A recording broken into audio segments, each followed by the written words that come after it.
Good afternoon, folks. It's a couple minutes early here. We are about to start our 4 o'clock part 1 of our 4-part series. Right now I'm just doing a couple of system checks, so if you bear with me,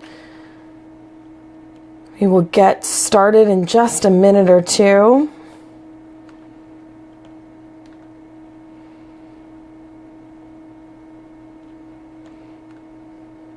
I hope everyone's enjoying this weather. It is absolutely gorgeous outside. It has been for a couple of days now.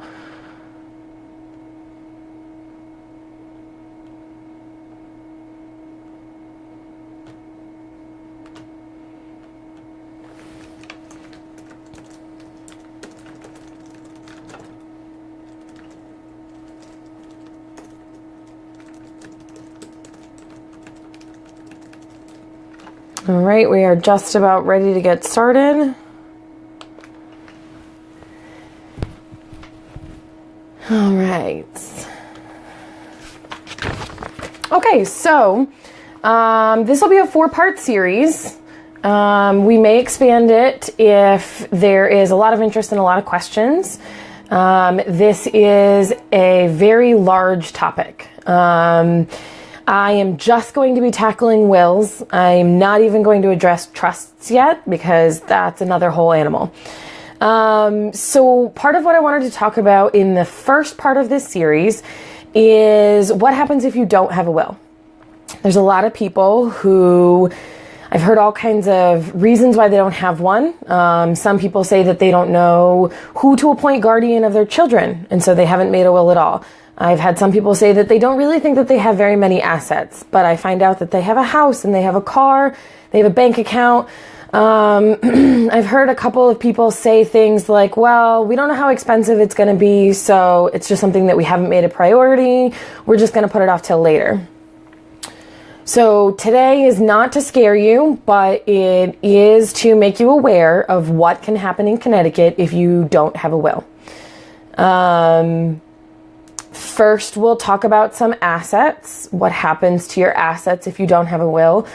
We're going to touch very briefly on what happens to your children if you don't have a will. There's a couple different scenarios that might not play out the way that you think it will. So we can go ahead and get started. We have a couple people that have joined us. If you're watching the replay, thank you so much. You can take notes if you'd like.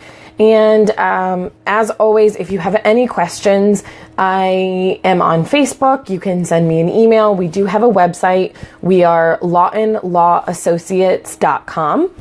And there you can look at a bunch of information. We have some FAQs. We also have a place there where you can submit some information and we will get back to you. So just a quick breakdown. If you do not have a will, it's called intestate. That means you do not have a will. So let's say you have some assets, you have a house, you have a bank account, you have some vehicles. So the first scenario, let's say you have children and you don't have a spouse. You got divorced, your spouse already passed. Whatever the case may be, you have children, but you don't have a spouse. Your children get everything. Quick couple of notes on that. In the eyes of the court, adopted children are treated like biological children. So if you have legally adopted, not fostering, not a scenario where the grandmother or the parent is taking care of another child that isn't their own. If you have not legally adopted them, that's different. But this is if you have legally gone through the courts and adopted the child, then they are treated like biological children. Another one is foster children and stepchildren. They do not automatically receive a share. And we're going to talk about what the shares are, but they do not automatically receive a share. Posthumous children. So in the age of technology, if let's say you had stored an egg or a sperm and the child was born after, or if the mother is pregnant and the father passes away while the mother is pregnant and she has not given birth yet, all of those count as biological children, even though they are not born at the time of death. Grandchildren will receive a share only if the parent died before you. So let's break that down. We have a grandparent, a parent, and a child. Let's say the parent, that middle level, passes away. The grandparent, let's say, had custody of the children. If the grandparent then dies, then the children are treated as children of theirs. So that only automatically happens if that middle layer has already passed. So let's go to the next scenario. If you are married, but you do not have children and your parents have already passed. So you are married to your spouse, you decided not to have children, your parents have already passed away, you've accumulated assets, you have a house, you have a bank account. What happens? Your spouse gets everything.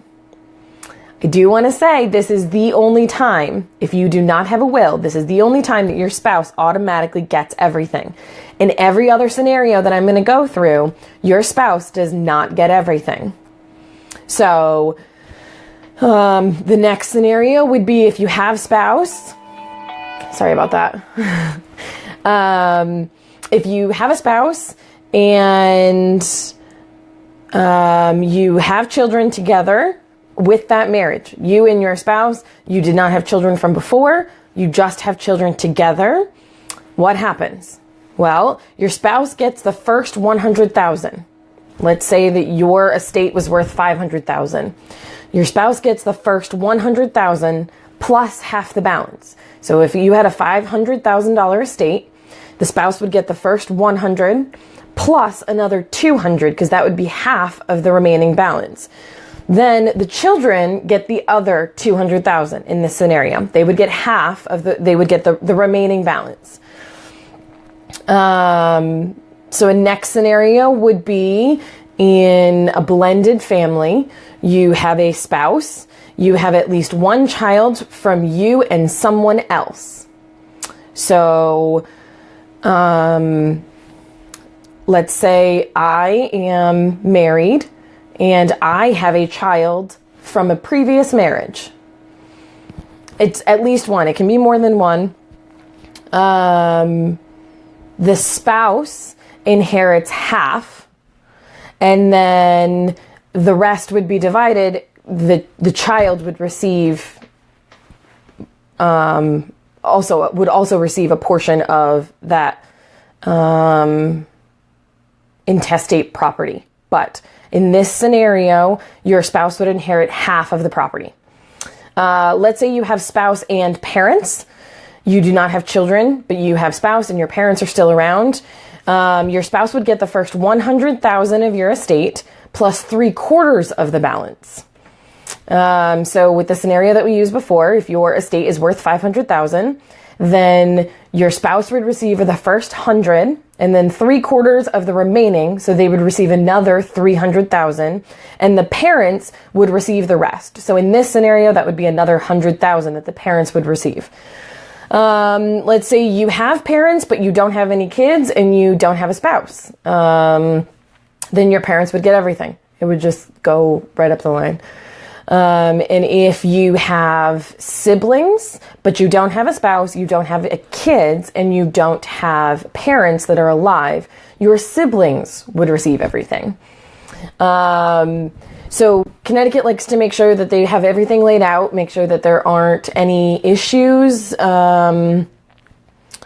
They like to make sure that you know what will happen to your money.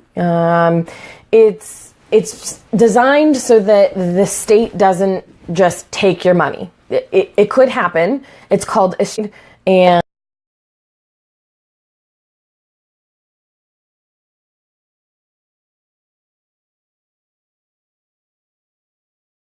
and my parents have already passed and I don't have any kids and I was an only child. Is the state just going to take all of my money? And the answer is basically no, because the way that this is set up, it would go to your cousins, or it would go to your aunt or your uncle, or it would go. So the state's pretty good about that. But a quick note about, it does look like our connection is a little weak right.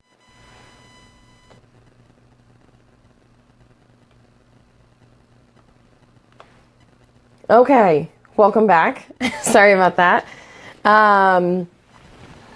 So at the end there, I think when it was a little weak, I was just discussing that the way that the probate courts have this set up is that the state doesn't get all of your money. They have it set up so that the money will go to someone, whether it be a cousin or an aunt or an uncle, it will go somewhere. So moving on from actual money, moving on from your estate, I just want to quickly touch upon what happens with children.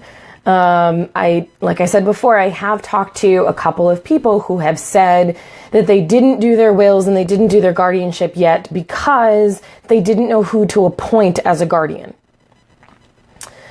One of the mistakes that, in my opinion, people make is thinking, what will happen if something happens to me? Just me.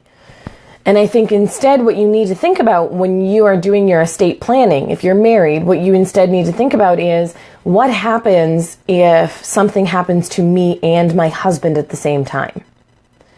And once you start thinking that way, then all of a sudden you start to realize that you really need to start protecting your future, your assets, and your children. I know there are some people out there who view the pets as their children, whether they be horses, which are quite an investment, or a family dog, or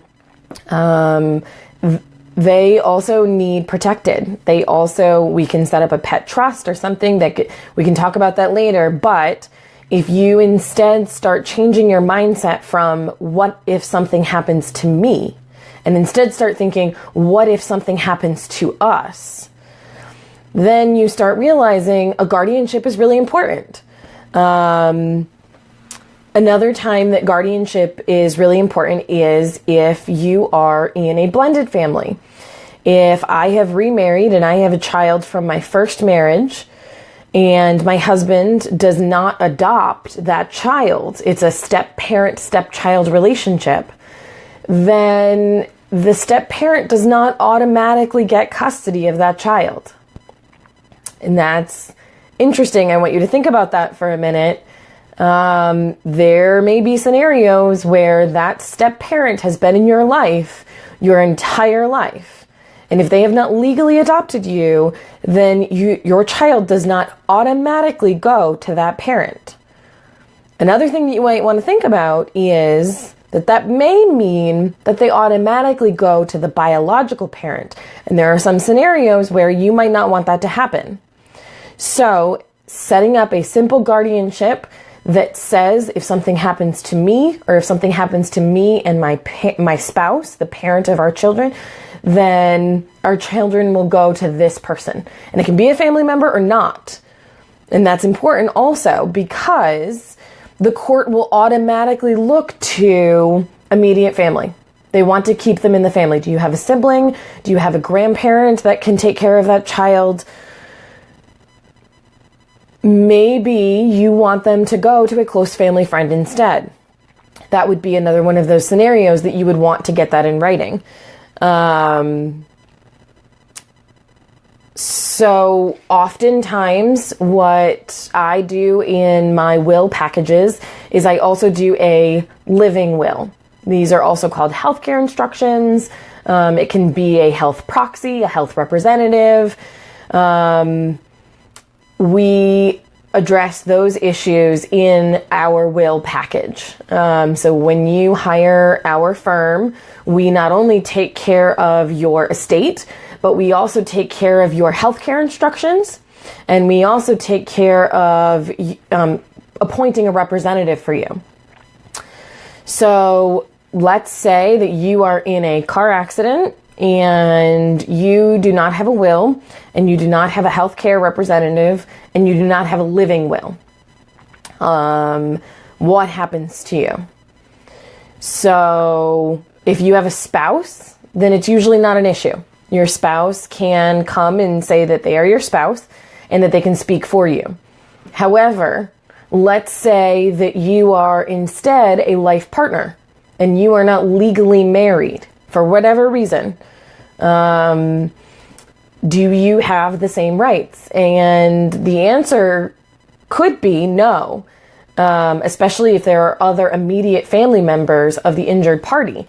So if I am in a car accident and I am not married, but I've been living with my long-term boyfriend for 20 years, and something happens to me, all of a sudden my mom or my sibling or my children can step in and say that they have the right to make medical decisions because this person who I've been living with for 20 years isn't my spouse. So instead, you can take care of all of that by doing what's called a healthcare representative or a health proxy. And you can appoint someone to make medical decisions for you if you are incapacitated. This doesn't have to be a forever decision. You can set up a permanent one or a temporary one. You can set up one when you know you're going into surgery. You can set up someone that you say, I appoint you as my healthcare proxy, and if anything happens to me, you can make decisions on my behalf. This needs to be someone that you trust. But it's definitely a benefit to have that in writing.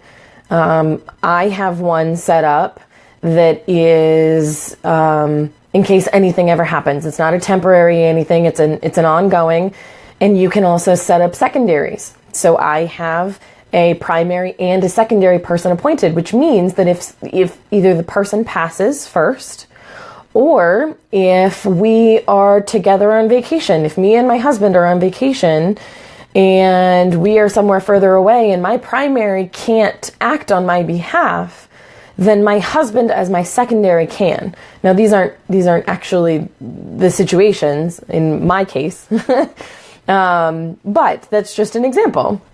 If they are unavailable to make decisions, then your secondary can step in and make decisions as your healthcare proxy. So your living will is like your instructions. This is information about whether or not you want to be intubated. Lots of times you see the scenario if it's an elderly person and they want to be do not resuscitate, then they would have instructions that say that they do not want to be resuscitated. That means that if their heart stops, they do not want healthcare professionals to take action to get their heart started again. That does not mean that if something is actively happening, they won't try and save you. But if your heart has stopped, if they arrive on the scene and you have had a heart attack and your heart has already stopped, if you have a do not resuscitate, then they will not bring you back. There are some people, like I said, especially elderly, especially people who have terminal illnesses, who want to make sure that those wishes are taken care of. And so a living will is really important for those reasons. There are also some people who just believe that when it's their time, and it doesn't matter how old you are or whether you are perfectly healthy. If something happens, they do not want to be resuscitated. Those are scenarios that you would want to put into writing beforehand. I have a living will, and I have in it that I want them to take reasonable measures so long as it can be reversed. And so these are all things that I can work with you on and talk to you, get to know you, and figure out what you want written down, because these are really important in case anything ever happens. And I know it's hard to think about. I know that it's not fun to sit here and think about what would happen or what could happen, but it's very important if you feel very strongly, or even if you think about a scenario that you don't want to play out. If you think about something, it's very important to get that in writing. So to go over what we already talked about, today was just about if you do not have a will. And in our firm, a will package would also include the healthcare proxy and the living will. If you do not have a will in Connecticut, then we went over the breakdown of who gets what in each of the different scenarios. But the only scenario that your spouse gets everything is if you don't have children and you don't have parents. So if you're out there and you're thinking that you have children and you have parents, but I don't need a will because my spouse will get everything. That is not true. There are very specific things that can be broken down, joint bank accounts, if the house is in both names, and we can talk about each of those specifics. These are just general rules. These are just if it were a general estate, but they're important to know. They're important to think about. We also talked about what happens to your children if you don't have a guardianship set up. If you are married and you and your spouse do not have a guardianship set up, then what happens to your children? And the courts will try and keep them in the family, but that might not be the exact person that you want them to go to. We also talked about if you have a step-parent, step-child relationship and what happens there. And the step-parent does not automatically get custody of that child. They do not automatically get guardianship. That's something that you would want to set up in advance. And then the last thing we talked about was living will and healthcare proxy. You want to make sure that those are set up, because if your wishes are not written down, then there is no guarantee that someone will follow those. So I know this is a little depressing, but I personally take comfort in knowing that my future is secure by knowing that I have already established everything, by knowing that I can take care of my family and I have my specific wishes written down. I can take comfort in what may happen. So we will work with you on getting through this, because it is a hard topic to talk about. So I do see, does a will ever run out? If I have a will that is 30 years old, is it still in effect? Generally, yes. There are a couple exceptions to that. One is if there has been a major life changing event. If you got married, if you got divorced, if you have children, sometimes that can change things. And I'm not going to say a hard yes or no, because it would depend on a case-by-case basis. But generally, if there are no life-changing events and you still live in the state that you wrote it in the state that your assets are in, then the will is still valid. If I have a will that is 30 years old, but since then I had children, okay, so I see, is there a limit on how many times? There is not a limit on how many times you can change your will. You can do that. You can also add amendments. But you do want to make sure that when you change your will, that you have properly canceled out the old will. Otherwise, it can get very confusing. You can have family members that fight over which one was valid. So lots of times when you go to an attorney, if it's a second or third or an additional will, then what it will say at the top is that I revoke all previous wills and codicils. And that means that if you've written one before, they want to make sure it's very clear that that one is no longer valid. So if you're not going to an attorney, you want to make sure that you have that language written down. Otherwise, it can be argued that it was meant to be an addition. It was an amendment. So you just want to be careful with some of that. It can get complicated as you start to add more and more wills, unless you're going through someone the correct way. So I don't know if there's any other questions, but if there is not, then we can wrap this up for today. There will be 3 other videos in this series. We are just tackling the topic of wills. Our next video will be basics on will writing. So today we wrote what happens if I don't have one. Next one we will talk about will be what do I need to have in a will? What requirements do I need to have? What are some of the things that I should put in a will? So we'll go through that next time. Last question, will you keep a copy of the will for me in case something happens to my records? Yes, it's very common that you have a will kept with your attorney. When we do the will with you, we will sign multiple copies, and I will keep a copy in my files, which are kept safe. And then if anything ever happens, then all your family needs to do is contact me, and I can provide an original will to the probate court or to the family. This is very common. There is also an entire network of attorneys out there who, if the scenario happens that the attorney now has gone out of practice or something has happened and they need to find the records, all of us attorneys are all connected and we can find those records. So we will absolutely keep a record for you, and the intention is that we will keep them for your lifetime. Sometimes things do happen and sometimes attorneys do move on. And when that happens, don't worry, we still are able to find them. So I hope that answers the questions that we have.